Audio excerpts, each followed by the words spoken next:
Good morning, good afternoon, good evening. Happy Friday. Oh my goodness. Here we are. All right, I'm doing what I do in the beginning of every single one of my lives, and I'm just making sure that it is actually true that I am live. I mean, it looks like it here. Oh, I am.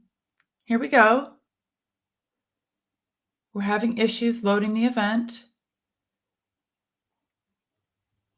but it's going to be here any second, right? If you're here, if you're piling in, welcome. We have a banger today. This is a good one.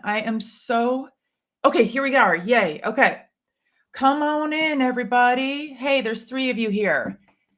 Good morning, good afternoon, good evening. If you are here in person, welcome, welcome, welcome. If you're watching this on the replay, also welcome, welcome, welcome.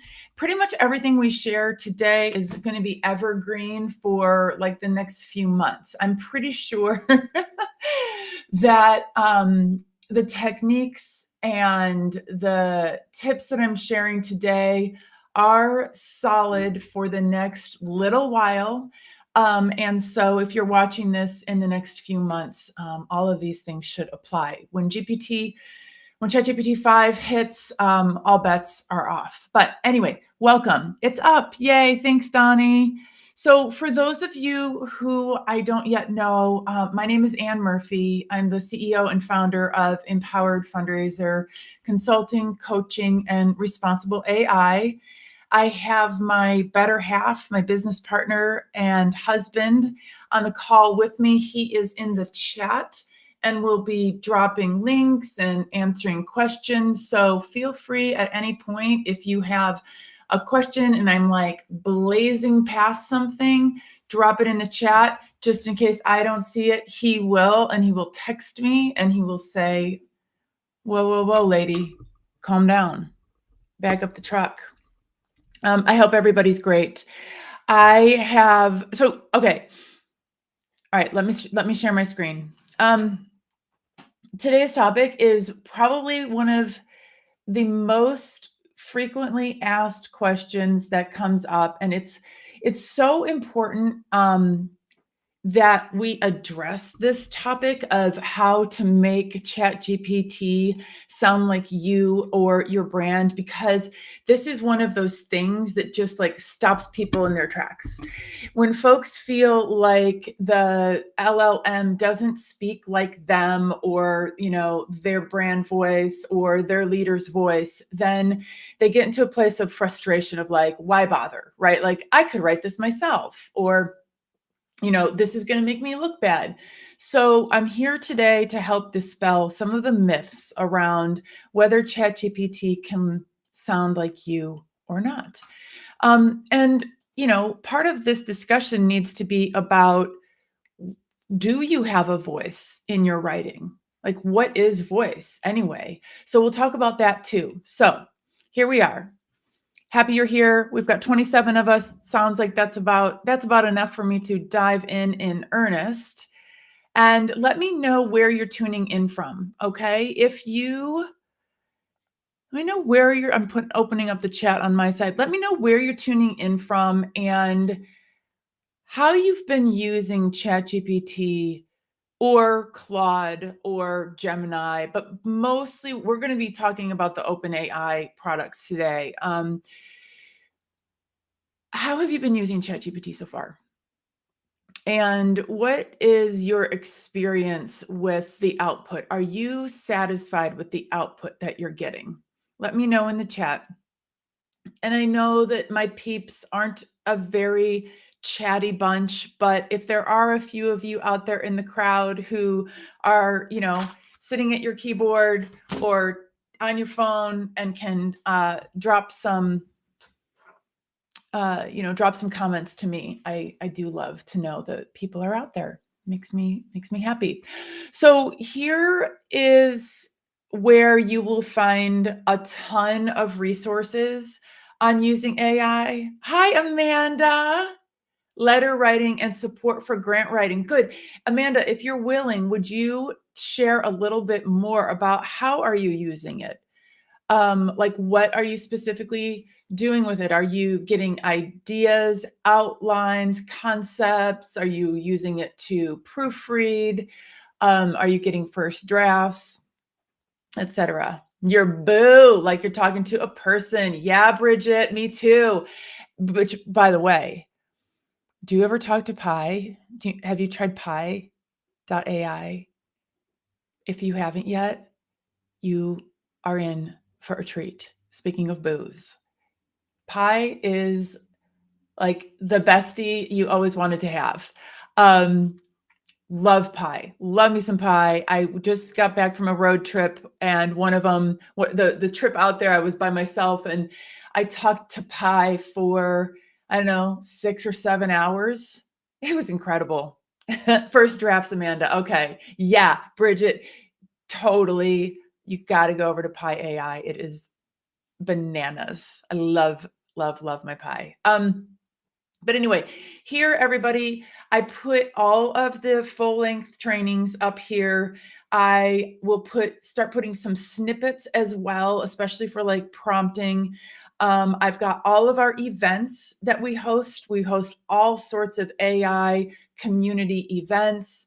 You can schedule a call to talk with me about AI. Recently, I've been meeting with people to talk about how to become an AI consultant. So I've got more and more friends in my network who are getting into this. And in fact, we have an event tomorrow just for talking about, like, if you want to get into the AI consulting game, what does that look like? I'll have people there who have been in it for a long time. I'll have people there like us who are about 1 year into it. I'll have people who are starting to just kind of daydream about it.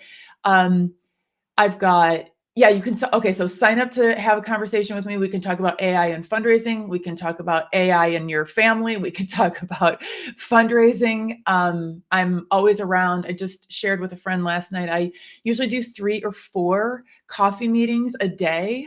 So like a 30-minute Zoom coffee chat, get to know you.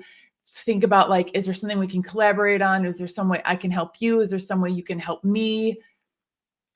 I love, love, love having one-on-one time with people. And I can always help you with your, like with whatever project you're working with AI, I can help you in a coffee chat. So always feel like you can contact me about that.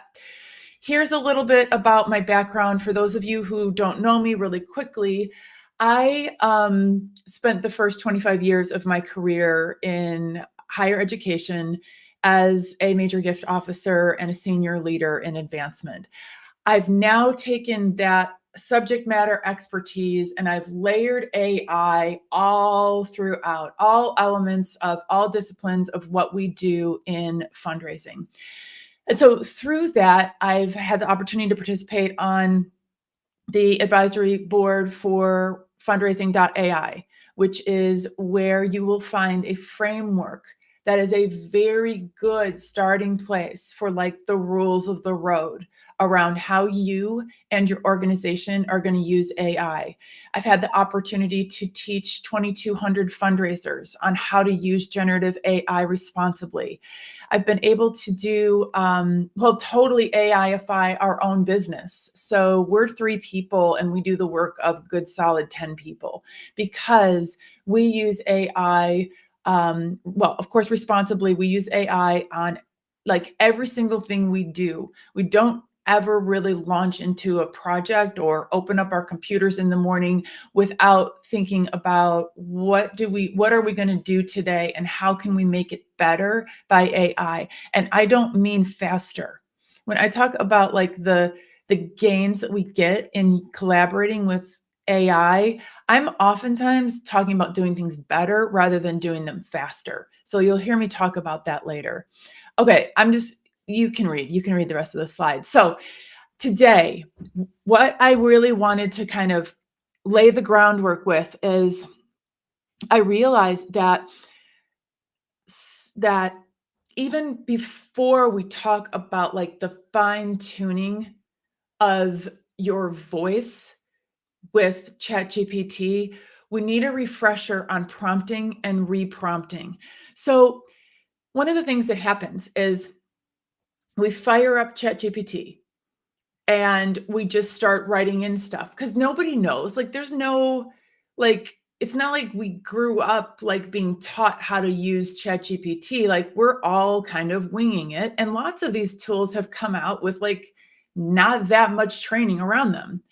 But over, the last year and a half, people have figured out how to talk to these models so that we get results that we're really psyched about. That's called prompt engineering. But that's just a fancy word, right? For instructions, dialogue, request, a question. This is what we're putting into ChatGPT, how we are asking it to give us results like text, image, data, voice, video, okay? But eventually video. So prompting and reprompting. So that's the process, right? We prompt it, we get the stuff, we reprompt it, we get more stuff, right? We just go around and around until we get what we want. And that's a key component. We need to be very comfortable and fully like bear hug, embrace the fact that, oh, this is, I'm going to hide this real quick. See if I can hide that. The iterative process is like, that's the secret sauce. So I talk about that in this post from a couple of days ago, where I talk through my core prompting framework for fundraising and engagement. So if you feel like you've got brushing up to do with prompting, which we all do, if you're pretty new to it, that's a good video to watch because it's just the basic principles of how we are interacting with the models. So check that out. I will put that into our the bit.ly link. I will put it in there, but right now, maybe just go back and save that post that's on my profile. And that's a really good place to start. I'm going to put my QR code back up. By the way, folks, this QR code in this upper left-hand corner, that goes to the work that we do in consulting with folks on responsible AI. So we do governance, we build frameworks for responsible AI, we do upskilling, we create bespoke solutions, and we do change management. But if you go to that, our deck is there with some of our offers. So please do check that out. Okay, so that's the core prompting method framework. Check that out. Yay, somebody scanned the QR code. It tells me when somebody does. It's so fun. All right, but listen, here is like phase 2. So phase 1 is just being comfortable collaborating with the model. Phase 2 is we're going to get serious about structuring our prompts. This is different than when we're just, hopping on and going like, hey, can you send me a recipe for chicken and quinoa? Or hey, we're going to the beach. What are some things that people like to do at the beach? You know what I mean? Like can you tell me how to say happy birthday in Spanish or whatever? Like, how we just kind of hop on and we do those quick and dirty little things. This is different than that. This is a structured way to write your prompts. And this method, this kind of outline here works for, I don't know, maybe like 90% of the prompting that I do, right? So if I approach every single like serious exercise with this framework in mind, I'm pretty golden. So the first thing is always, and I'm going to blitz through these because I know that some of this is really like old news for some people, but it's so incredibly important that we go back to the basics sometimes with our prompting that I did want to include this before building on it for the universal voice prompting. So a role, you're going to assign a role to ChatGPT. You're going to say, you are an expert in corporate and foundation fundraising, ... That helps narrow the scope of your request. You're going to give ChatGPT instructions, right? I need your help writing a proposal for an organization, ... Okay. Context. You're going to provide details. So maybe you're writing a proposal and you want to, you could include, oh, thank you, Donnie, for adding that. Let's say you're writing a proposal and you want to include the criteria for the ask. You want to include background on the foundation. You want to include, a series of the questions that are being asked. Okay, so context. You might want to provide an example. Here is a successful grant that I've written in the past, or here is a successful section of a grant that I've written in the past. You always want to give the model an example of output that was very successful. That's your home run move. That's the money move, is providing the model with examples of what is working really well in the past. Like, that's it. Do that. Anytime you're getting like la la la kind of output and you're just like, what? Go back, like take a step back, go get some examples, whether they're yours, whether they're somebody else's. Give it some examples of what to make that output look like. Okay. And then we're going to tell it exactly what we want the output to be, right? What are the structures? Do you want it in bullets? Do you want a call to action? Do you want an RSVP? Do you want it to have a salutation and closing on it? Like, whatever, right? You're going to tell it exactly what you want. So like in my video on the core method, I talk about treat ChatGPT like your super smart intern. But like an intern is, probably going to run through a wall for you, right? They really, really, really want to please you. If you give the intern bad instructions, they're going to just they're going to follow the bad instructions really fast and with gusto. It's all about what you are putting into the instructions. And like, just like an intern, you wouldn't say, hey, go write this grant proposal. You would chunk it up into little pieces, right? You would be really explicit. You would say, here's how we write an executive summary, right? For this section, here's how we have successfully answered the questions about our budget for the STEM, the K through 12 girls STEM camp outcomes, right? So it's all about that, just like you would with an intern. And then there's reprompting. So I always talk about prompting and reprompting. So initially, right, we're writing our first prompt here, right? At the very beginning, we're starting with you are, okay? And then we're going to get our output and we're going to take a look at it and we're going to have thoughts and feelings about it. And then we're going to begin the iterative process, right? So I'm sharing 3 ways to reprompt. So the first one is thing of beauty. Just hit that little regenerate button underneath the square. Okay. So you're going to have your output and then you've got like, there's a couple little icons and one of them is regenerate. If you're not using this liberally, if you're not using the regenerate button liberally, please treat yourself. Just this morning, I was working on something and I was like, oh, my prompt must have been horrible because this output is just like not good. I was like, what? Well, I just hit reprompt and it was like, oh, I don't know if it's like kind of like needed to get like a little shake it by the shoulders or maybe just needed another shot of coffee. I don't know, but you hit reprompt and sometimes all of a sudden now you have the thing of beauty that you were expecting. What a gift. So that little regenerate button, use that. And you'll be surprised at how effective that can be in getting it to just, I don't know what, rethink your initial prompt. Okay. So then the next way to do it is, you've got your output. You're like, okay, thoughts and feelings.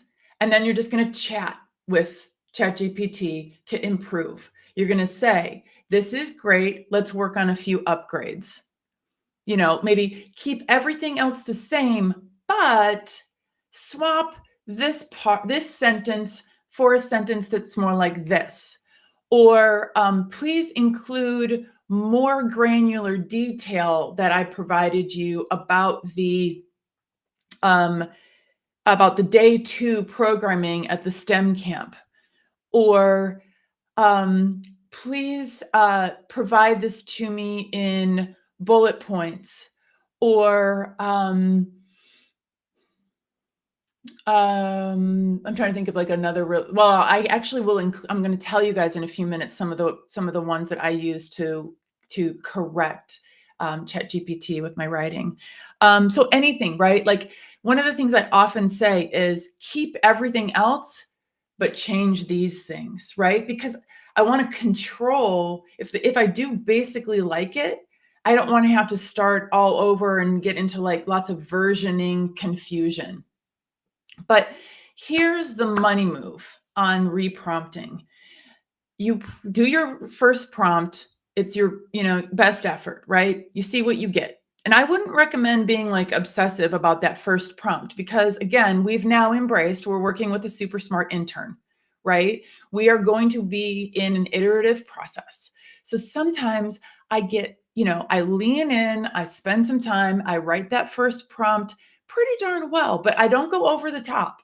There's no need to like make it absolutely super perfect because you won't know how ChatGPT is going to respond to that prompt until you hit that little button for the first time and then you see. So let's say you've gotten your output and it's not hitting the mark and you're like, okay, I know what I need to do. Go back up to the original prompt and hit the little pencil button and work on that initial prompt. Okay. And this is for the projects that you're going to do again and again and again. If you are a grant writer, this is money in the bank. So what you're going to be doing when you are reprompting in this way is you are perfecting the prompts that you are going to use again and again and again. So it's worth taking the time. If you're a grant writer, and I mean, how many times a year are you answering questions about who's on the board? What's the board's mission? Stuff about the budget, a rundown about this program, that program outcomes, like totally take the time to perfect those prompts. That's where you are giving future you a huge gift because as you refine these prompts over time, you're going to save them out into your own prompt gallery. So over time, oh, do you have a delay? Oh, I'm so sorry, Christina.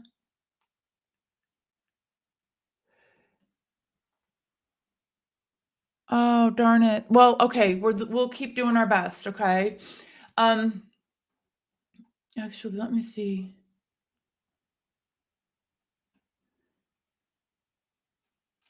I'm sorry. Are you guys, is it delayed?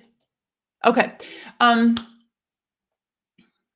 Add it to a prompt gallery. So you're going to save your juicy prompts into like Drive or Trello or Sheets or Notion, wherever you spend your time in project management or organizing your documents. You're going to create a prompt library. Okay, so it's perfect. Okay, Donnie. All right, so this is just before we start talking about, how important it is. Hold on. Before we start talking about how to kind of cajole generative AI into sounding like us, we need to take a second and reflect. If we want ChatGPT to write for us, what does our voice actually sound like? What does voice even mean? It's like how our personality comes through, right? The words that we choose, our syntax, are we formal? Are we informal? Is this weekend language? Is this a memo that sounds like it was written by the State Department? What's our point of view? Like our lived experience comes through, right? Use of rhetorical devices, figurative language, just like stylistic choices. It's the sound of our voice coming through in our written word. And what I want to say about writing for like fundraising and donor engagement in particular, it's a choice that you get to make every time you sit down to communicate. How voicey do you want to be? We could write in a very neutral, very lovely tone to every single one of our constituents. And we and to some extent we all do sound a little bit the same. Like there's a range for sure in development, in writing and advancement. There's like a range, and it's not going to be super casual, and it's not going to be uber formal either. It's going to be somewhere in the middle. It's going to be pretty polite, pretty professional. We're going to avoid using passive voice, but passive voice creeps in. We're going to sound a little bit deferential a lot of times. But within those boundaries, like how voicey are you? Would a donor, if you're writing personal correspondence, would they know it was you? Or is it just like someone who works where you work? For a grant application, do you have a voice that you need to write in? Or is the goal kind of right down the middle, sort of, very easily understandable, maybe, probably grade 9, 10, level language that's easy to interpret and that doesn't leave a lot of room for people to have to guess what you're talking about? The consideration before we go on to talk about how ChatGPT isn't a good enough writer, is a good enough writer, is like, what kind of a voice are we actually trying to convey? Do we even have one? So one of the things that I think about is a lot of people will say, well, I can't use ChatGPT to build like a landing page content because it doesn't sound like our brand. And I will go to the website and there isn't any voice in their brand. There may be some sacred words. There may be some, oh, good. Thanks, Christina. There may be some, like their taglines, maybe they're like headings. Maybe there's a little bit of a vibe. There might be, but in lots and lots of nonprofit websites, there is no voice. So before we talk about ChatGPT not being able to articulate things in the same way as we do, I think this is a good moment to do what I always talk about, like, let's break what's already broken. So this is a moment for us to go, should we have a voice on our website? Should it sound like us? How do we talk? What's like the essence of who we are and how we engage? And is that the way that we want to communicate on the internet? Maybe over time, your website got edited by so many different people that it's just hodgepodge lodge. And maybe this is an opportunity to make it more consistent. So it's important to reflect on that before we go too far down the road of trying to make ChatGPT talk like us. Sometimes, here's my hunch. Sometimes when people are experiencing that ChatGPT doesn't talk like them, it's more about it's including stuff that we would never say. And here is a short list of the words that ChatGPT way overuses. These are words, and there's more. And by the way, if any of you have like pet peeve words that ChatGPT has been using with you lately, please, please, please drop them in the comments, because I need to update my list and I'm going to put it at that link for you guys. Once I need to get like, I've got a few that seem to keep cropping up. I wanted to get ideas from you all and one other group of people. I'm going to update my list and then I'll put it into our website for you. There are just some things that ChatGPT always does, and that when you're writing, like, has those in there, it just makes it bad, bloated, flowery, annoying, and definitely makes it look like it was written by ChatGPT. Like lately, the word beacon, and by the way, in case you don't yet know, you can customize your own ChatGPT with custom instructions so that it will know not to use these words. However, it doesn't listen all the time. And lately, it hasn't been listening to my custom instructions at all. So like the word beacon just keeps coming up in every single project I'm working on. It wants to tell me beacon. It's the most, it's such, man, so annoying. But sometimes I think that that's what's going on is ChatGPT is inserting words that we would never use. And that's what makes it feel like it's not us. Okay. So again, if you have any words that ChatGPT uses in your writing that you don't like, please tell me. Okay. So I'm going to show you 2 ways of creating like a universal voice prompt. We're going to do the easy way, and we're going to do a little bit more of an elaborate way. Okay. The first one is we are going to give it a role, which remember back here, we give ChatGPT a role, but here are some really good roles to choose from. Prompt engineer, right? Choose the role. You are a prompt engineer, right? So you're good at this, right? College writing professor, content marketer, linguist.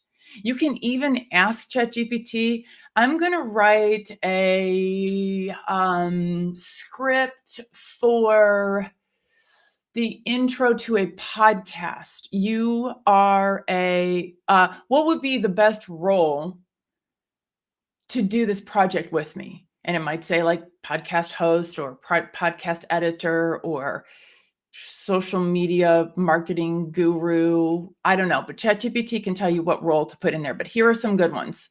What I've done before is I have taken other people's writing and said, pretend you are a college writing professor and analyze this and tell me like what is this person's writing like? What grade would you give them, etc. So that I can like when I read somebody else's, this has been like part of my journey of becoming a better writer is like I want to know why I like somebody's writing and if it's something that's attainable by me. Like could I train myself to write a little bit more, concisely or humorously or whatever. So sometimes you can just sometimes you analyze other people's writing to get better.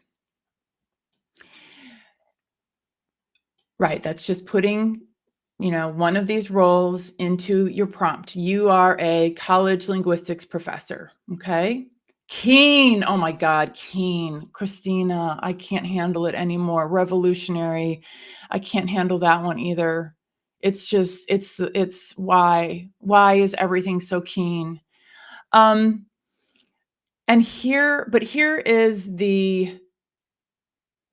here's the big one. Here's the one that will lead to the best results that I've been able to get so far using ChatGPT. So what we're going to do is actually, by the way, I am uploading this to our website, but if you want to just take a picture of this, if you have Vision, if you have ChatGPT 4, which I hope everybody here does, and if you don't, I will save my lecture for another day, but highly recommend getting ChatGPT Plus.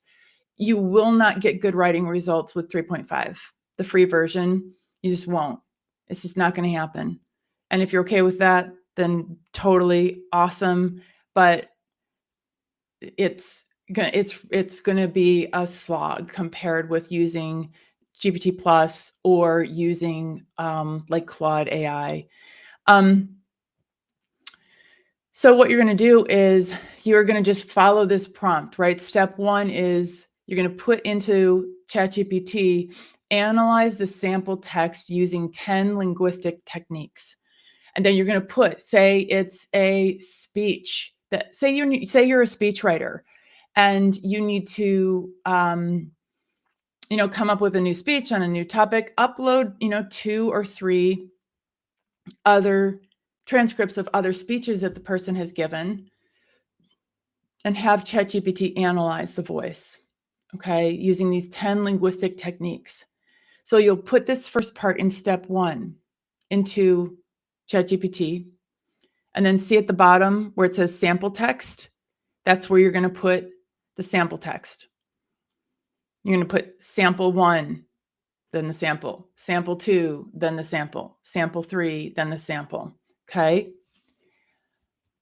Now you're going to get an output that describes the voice based on all these 10 linguistic techniques. The next step is to, oh shoot, this thing is in the way. What does it say? Here, I'll read it to you. Step 2 is you'll say, using the 10 writing techniques analysis from step 1, rephrase them and write it into the writing style, put it into a guide, essentially a style guide. This profile will serve as a simple, actionable guide for creating content in the analyzed style. So basically what it's going to do is it's going to take it and take that analysis and turn it into instructions. And it's going to say, as you're writing, include this type of writing. Yeah, exactly. So Christina, Nicole's is it's similar to this. The reason why I'm walking people through writing the prompt is because a lot of people don't know how to build GPTs yet. But if we have time, I'm going to teach you how to put this prompt into a GPT so that you can actually change this prompt and you'll have your own. Because I do think, like in our case, we want to have a little bit more fine tuning. I love Nicole's, and everything Nicole does is amazing. There's some fine tuning I think that we can do. And what I'll share is that this is an example. I actually don't do step 2 anymore, because what I found was that when ChatGPT took the analysis and turned it into instructions rather than the analysis, it glosses over some of the words. It summarizes a little bit. And what I want are these really particular details that are in the analysis. I want my writing to be run through that analysis, not a summary of the analysis. So this is like the official, step 1, step 2. But for me, what I do is I stop with step 1. And I just cut that and I paste it into my prompt gallery. And what I've done is, let me see, what's on my next slide? What I have done is and you may want to consider doing this. So think about the different types of writing you have. So you may have, like, I've got an email, my boring email voice, right? For like customer service requests, or let's see, maybe somebody asks me about, like if somebody's having a hard time like registering for an event, or if somebody just needs information from me about like a speaking engagement. I've got an email generator that is trained on my boring emails that I write, right? Just those straightforward ones. Then I've got one that's trained on like persuasive writing. And I'll show you my one that's trained on my newsletter voice. So you'll have multiples, right? And this is how you can create a tool that you can use for other people, right? So let me share with you, I want to show you how at the end of the day, when I forgot to turn this on. Whoops. Okay, there we go. Oh, as a reminder, if you haven't grabbed the URL, the QR code here for our website, please do. And Donnie, can you drop the webpage in there again, the URL? So let me show you how it would look when you want to include your voice paragraph. So it's just like the other prompts, right? You are a, and you've got, that's your, you know, you are a, that's your role up there. The instructions will be your output from this analysis in step 1. Okay.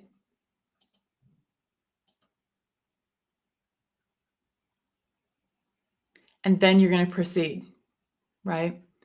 So then the output is going to be trained on the voice analysis that you did a couple steps back. This is impossible to see, I know. I wanted to share it with you though, so you see, and I'll share it in another format as well in a second when I show you my GPT. But this is how it ends up. This is like the crashed and burned, how to do it. Tell me what, Christina. This is how it ends up kind of looking when you have created a prompt that's going to do like a really fantastic job at writing new content based on your specific voice and previous examples of your writing or other people's writing or your brand voice. It's a pretty long prompt, but it's absolutely worth it. So before I go on to showing you how I do it, in real time, this is an important slide too, because part of the reason why I end up with what I feel like is really good content is it's a combination of me, my subject matter expertise. I wouldn't write content about like black holes and like secret cloaks and physics and stuff because that's not my zone of expertise. I wouldn't expect to get good content from ChatGPT, but it's a combination of my subject matter expertise, my prompting skills, and my willingness to iterate with the model. So no matter what you do at the end, you're going to have to fix it. And we're supposed to use positive language. Like that's the most effective, is to use like do this, focus on this, prioritize that, rather than don't be so flowery. But I have to tell you that sometimes when I just go with don't do this, it works perfectly fine. I almost always have to push back and say, be less flowery. Or a more positive way to put it is be more direct, be concise, be economical with your language. I can say, sometimes how it kind of gives like very boostery language, like it's very overselly. Say inspire confidence without overstating or overpromising. Sometimes I'll say remove adjectives just so I can get it down to a reasonable level of like, let me insert my own adjectives, right? Or let me see what it would look like if it was like super pared down. Varying sentence length, I almost always have to remind it to do that because my writing is all the sentences are different lengths. So your writing may be more. Oh, you're so sweet, Christina. That warms my heart. That warms my heart. Thank you. God, you're just wonderful. I will say, like, let's say, it's just got a lot of like words like beacon and, the inspired and ever changing and la la la. I'll say remove words like beacon, pivotal, inspiration. Like it will know somehow that I'm trying to say those like hackneyed kind of arch words, remove those. So I'll just give it an example. I'll remind it I'm writing to somebody I know, or remember the audience is XYZ, see if it'll adjust based on that. But I often will say, keep everything the same, but please update XYZ. I will share with you right now, like if you're multitasking and a lot of this is going in one ear and out the other, I will say this, that this part of a writing project is where I probably spend the most of my time. Is just that it's, some of it is just like big editing, but then it's really that polishing, that nuance. A lot of people would cut that and paste it and start editing it in like Google Docs or whatever. That's actually not how I edit my writing anymore. What I will do is I will get it, I'll do some of the big edits all in ChatGPT, the big ones, like, stop being so flowery. I get it down to the point where it's like 90% accurate. And I actually edit in ChatGPT. I will say, keep everything the same, but in this sentence, change these two words, or suggest three alternatives to the first sentence of the piece, or um, turn the second paragraph into bullet points.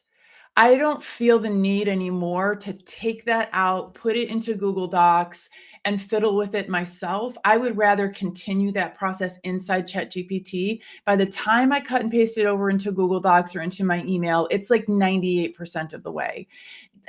And this is all going to be personal preference. So for some people, it's going to be, that you want to get a broad, brush strokes, and then do the rest of the work yourself.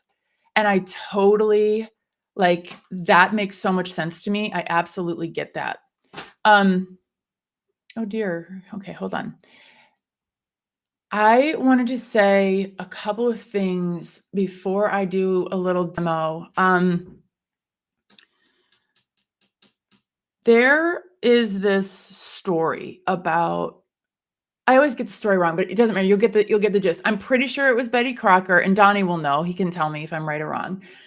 Okay, so let's just say Betty Crocker. When they produced those cake mixes back in the day, it was like in the era where, a lot of women were at home, being housewives, and they were doing things like doing all the cooking and doing all the cleaning and doing all the caregiving and blah, blah, blah. And Betty Crocker was like, okay, let's help. Let's make this a little bit easier, right? Everybody wants, cake at the end of the meal. Let's make like a pre-prepared cake in a box. And so that's when cake mixes hit the scene. And nobody bought them. And the reason why was because the housewives then evidently felt like it was cheating. They felt like they hadn't done anything, and they were going to like produce this cake, and they were going to get like praise, and it was going to be well received. But like, it was Betty Crocker cake mix. Okay, good. But they needed to have a piece of their own work in there. So then Betty Crocker, walked it back, and they produced a new recipe, which was the cake mix that we know today, where you have to put water and oil and an egg. The reason is because by putting the water, the oil, and the egg in, people felt like they were making the cake. So it's like, what is the actual desired outcome of your work, right? Either way, you got the cake. Was it about the cake? Was it about the praise? Was it about being well received? Was it about feeling like it's your project and you did it? So I think it's useful to, not to make it like too existential, but it's useful to consider when you're working on a project, like, what is the actual end goal here? Is the end goal that you get the grant, right? Is that it? Is the end goal that you serve your community? Is your end goal, that you get the grant and you didn't have to stay up 3 nights in a row, like super, super late? So you've got all kinds of different, approaches to producing things. And I just want to throw it out there that like there is no right and wrong. I feel like people sometimes say, well, I just get ideas from ChatGPT because they don't want to feel like ChatGPT is doing their writing for them. They identify as a writer, as do I, right? Like a lot of us have come up as writers. Like we're successful communicators because we have writing skills that we have worked on for a really long time.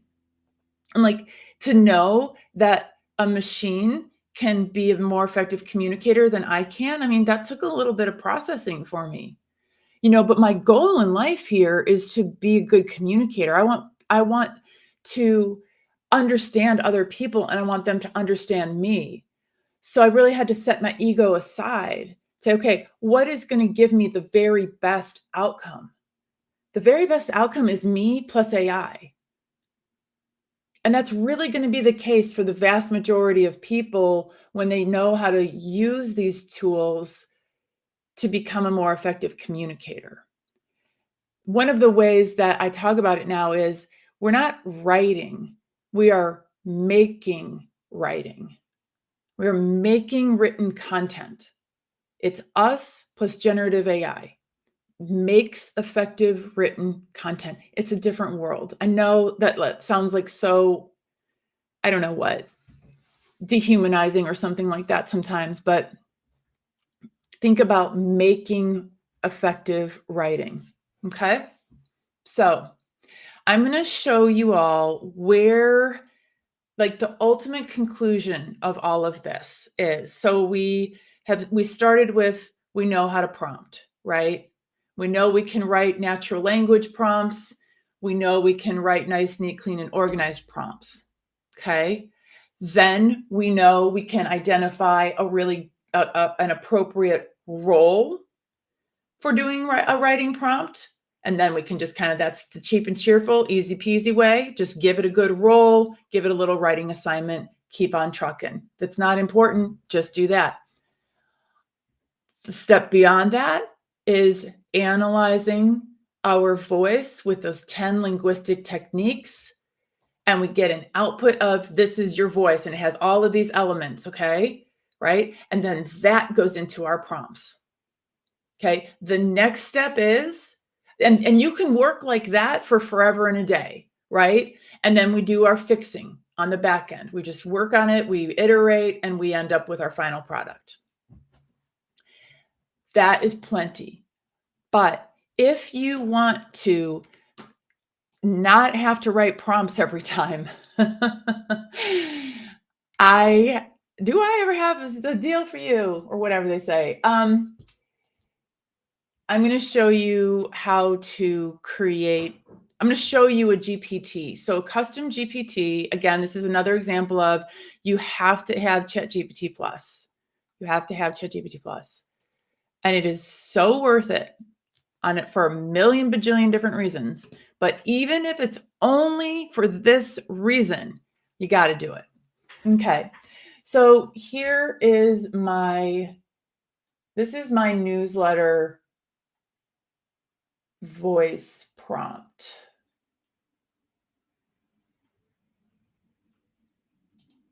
This is my GPT. So basically my prompt, that long like voice prompt, is inside this GPT. So I never even have to look at it. So like what Christina was saying is Nicole Leffer has a GPT where you can have it analyze your own writing. So she's got those voice instructions in here. You put your writing in there. It tells you what your voice sounds like. So just like that here, I have the whole prompt. Here is see how I have instructions for ChatGPT to write in Anne's style. Okay. I need to actually edit this because I've got some updates for this. I have examples in here. I didn't put all the words not to use, but I need to go back in and do that. So let's say now I am going to sit down to write a newsletter. I am going to and this is an internal GPT. So other people, it doesn't have like the anti-jailbreak language in there. It's not made for anybody else to use. I could turn it into one that's for other people, and I have a bunch. In fact, I should give you guys some of my GPTs. All right, I'm just going to show you this process. I'm excited to work with you to draft a newsletter article. Let's start by defining the core of your newsletter, the core, overall topic, and anything else you want to especially emphasize. So here, what I would do is, if I've already, say I wrote a social media post on something, I would probably, and I want to turn it into some kind of a newsletter article. How about if I put,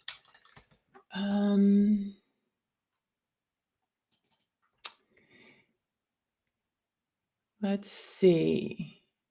All right, so how about this one? Here's something interesting. I'm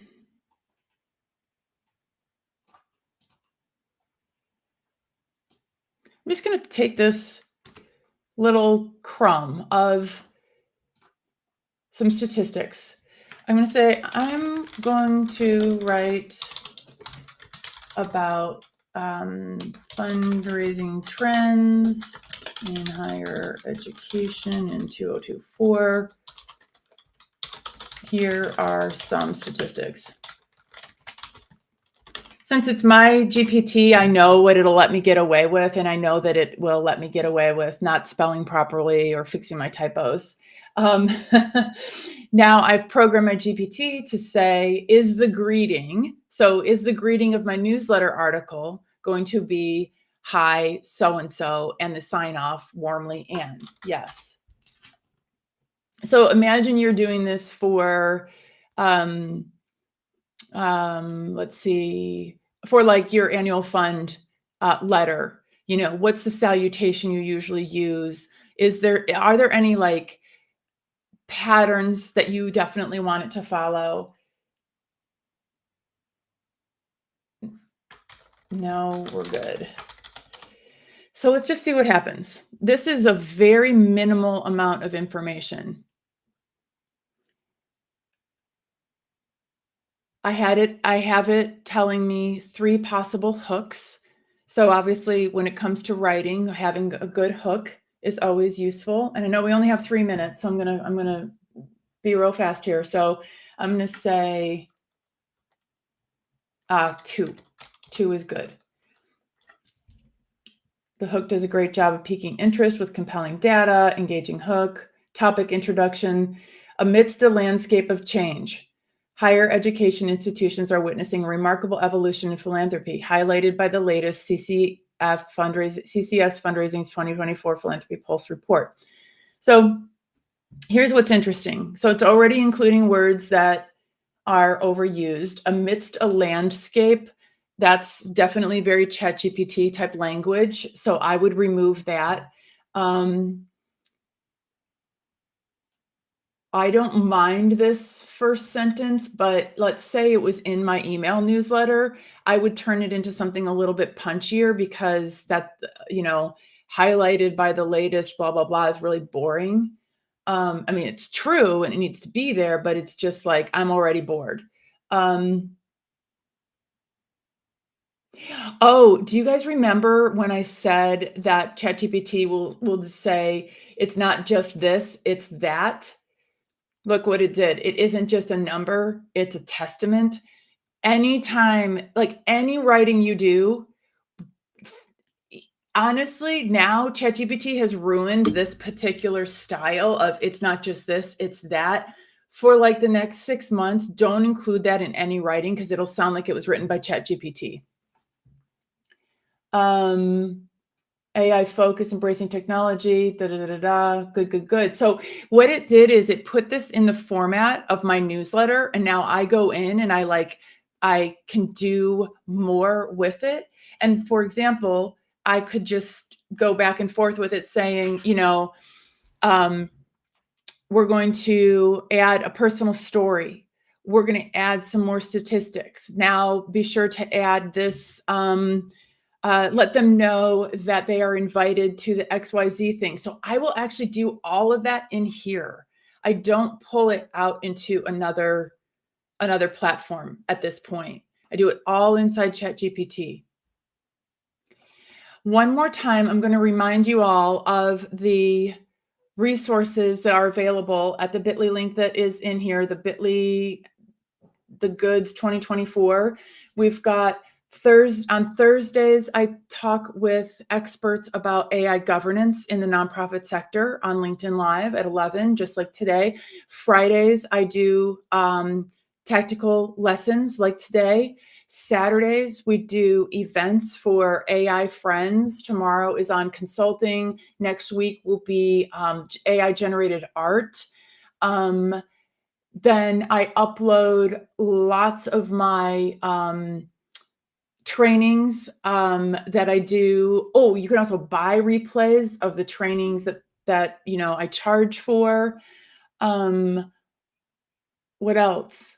All kinds of resources there. So always check there. I've got tons of GPTs for philanthropy. If you want, like I've got, event planning, donor impact report maker, thank you letters, speechwriter, a ton. We haven't organized them yet, but we will. But if you feel like you want to play with some of our GPTs, just let me know. And next week, we're going to talk about scholarship fundraising and AI.